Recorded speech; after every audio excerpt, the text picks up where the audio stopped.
Bonjour, mon nom est Laurence Dubé, je suis chef des affaires juridiques à l'Actis.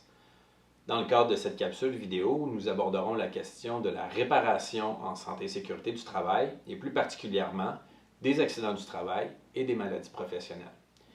Ici, il est important de comprendre que chaque situation dans laquelle vous pourriez vous retrouver est un cas unique qui doit être analysé cas par cas. Donc, malgré toutes les mesures qui ont été mises en place par la loi pour protéger la santé et la sécurité des travailleurs, les accidents du travail sont encore monnaie courante dans notre industrie et ce, peu importe la fonction que vous exercez. Que ce soit des faux mouvements, des chutes, une cadence de travail accélérée, l'électrification, l'aggravation d'une blessure, la liste est bien longue. Fait important à savoir, un trouble de nature psychologique, par exemple un trouble d'adaptation ou un état de stress post-traumatique, ça c'est considéré par la loi comme un accident de travail. C'est pas tout. Malgré aussi des années de travail sans aucun incident, il se peut que vous en arriviez à un point où votre corps est plus en mesure de répondre à la charge que vous lui imposez, étant donné les exigences particulières de votre métier. Dans un tel cas, vous êtes probablement victime de ce qu'on appelle ici une maladie professionnelle. Ces maladies peuvent être d'ordre musculo-squelettique, c'est-à-dire tout ce qui concerne vos articulations, vos tendons, vos muscles, les os ou les nerfs. Elles peuvent être infectieuses ou pulmonaires, entre autres. Dans ces deux cas de figure, que l'on parle d'accident du travail ou de maladie professionnelle, vous êtes alors victime de ce qu'on appelle une lésion professionnelle. En 2019, au moins 65 d'entre vous ont été victimes d'une telle lésion professionnelle ou bien se sont retrouvés en situation d'arrêt de travail en raison d'une blessure ou d'un état de santé qui découle de votre travail. Alors, si vous êtes victime d'une telle situation et que vous soyez membre ou permissionnaire, n'hésitez surtout pas à nous contacter. Maintenant, qui a droit à la protection de la CNESST et de quelle façon? Premièrement, il est très important de savoir que la CNESST offre une protection, peu importe que votre accident ou votre blessure soit de votre faute ou non, à moins que vous ayez été volontairement négligent dans le cadre de votre travail. Nous discuterons donc dans l'ordre des travailleurs salariés, des travailleurs autonomes et finalement des travailleurs incorporés. Commençons donc par les travailleurs salariés. La règle de base est la suivante. Tout technicien embauché à titre de salarié dans le cadre d'un contrat de travail, qu'il soit verbal ou écrit, est protégé par la CNESST via les cotisations que paye le producteur et ce, même si ce dernier est en retard dans ses paiements. Cette protection est sans égard à votre fonction, que vous travaillez sur ou hors plateau.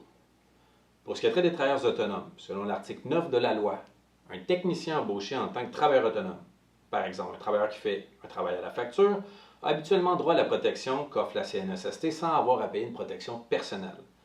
La plupart du temps, il faut que son travail soit similaire ou connexe à celui exercé par un autre technicien à l'emploi du producteur.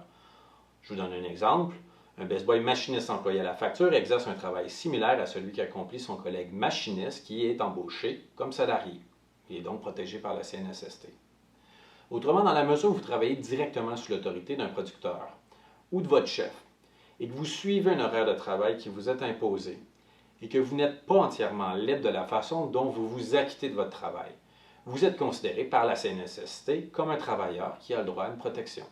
Pour ce qui a trait des travailleurs incorporés, tel que le prévoient nos ententes collectives, les techniciens qui travaillent en compagnie incorporée ont l'obligation de souscrire à une protection personnelle directement à la CNESST. Ils ne passent donc pas via les cotisations de l'employeur. Maintenant, que faire en cas d'accident ou d'incapacité de travailler? Si vous vous croyez victime d'une lésion professionnelle et que vous souhaitez faire une réclamation à la CNESST, vous devez obligatoirement répondre aux obligations suivantes. Premièrement, vous devez consulter un médecin et vous assurer que celui-ci remplisse une attestation médicale ou un rapport médical qui sont issus par la CNESST.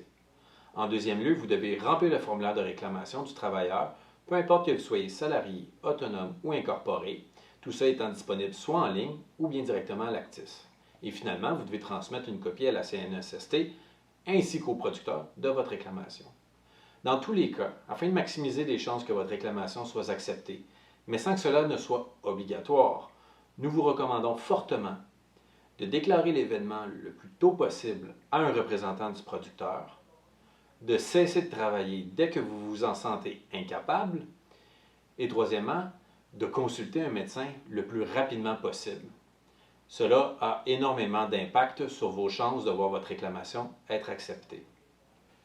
Maintenant, quels sont vos droits et l'étendue de votre protection?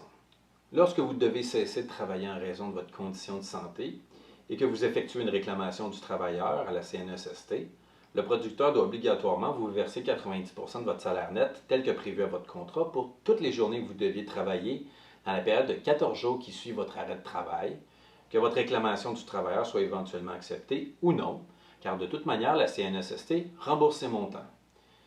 Par contre, si la CNESST refuse votre réclamation, elle vous exigera le montant remboursé à l'employeur. Si votre réclamation est acceptée, vous avez le droit d'être payé 90% du salaire net que vous avez gagné dans l'année qui précède votre réclamation. Il est très important de savoir par contre que les délais de traitement des réclamations à la CNESST sont présentement très longs, soit environ près de 3 mois. Ainsi, nous vous recommandons fortement de faire une demande de chômage maladie ainsi qu'une demande d'invalidité à la Croix-Bleue dans l'attente d'une décision de la CNESST. Vous pourrez ensuite rembourser ces organismes si votre dossier est accepté, car la CNESST vous paye rétroactivement à compter du premier jour d'incapacité. Si votre réclamation est refusée par la CNESST, nous vous rappelons que vous n'aurez pas à rembourser l'assurance emploi ou la Croix-Bleue. Une fois votre réclamation traitée, et tant aussi longtemps que votre condition de santé ne sera pas stabilisée, vos traitements, votre médication, votre salaire vous seront garantis par la CNESST. Si cette dernière détermine, au terme de votre réadaptation, que vos séquelles ne vous permettent pas de reprendre votre emploi pré-accidentel, vous bénéficierez de mesures de réadaptation pour intégrer un nouvel emploi dit convenable. Cet emploi convenable doit d'ailleurs correspondre à vos études, votre expérience, vos compétences et doit présenter des chances raisonnables d'embauche. À partir de ce moment, mais uniquement dans cette situation, vous bénéficiez d'une année supplémentaire à recevoir vos indemnités pour vous trouver un nouvel emploi. Fait important, vous n'avez pas l'obligation d'occuper l'emploi que détermine la CNESST en aucun cas. Si à l'intérieur d'un délai de 3 ans suivant la lésion professionnelle, la CNESST coupe vos prestations, vous pourriez recevoir des prestations d'invalidité longue durée de la Croix-Bleue dans la mesure où vous bénéficiez de cette couverture d'assurance et que vous êtes incapable d'effectuer tout emploi que vous pourriez occuper selon vos compétences, votre expérience et vos autres qualifications. Pour plus d'informations concernant la SST, je vous conseille de consulter le document lié à cette capsule et rappelez-vous, la SST, ça s'applique.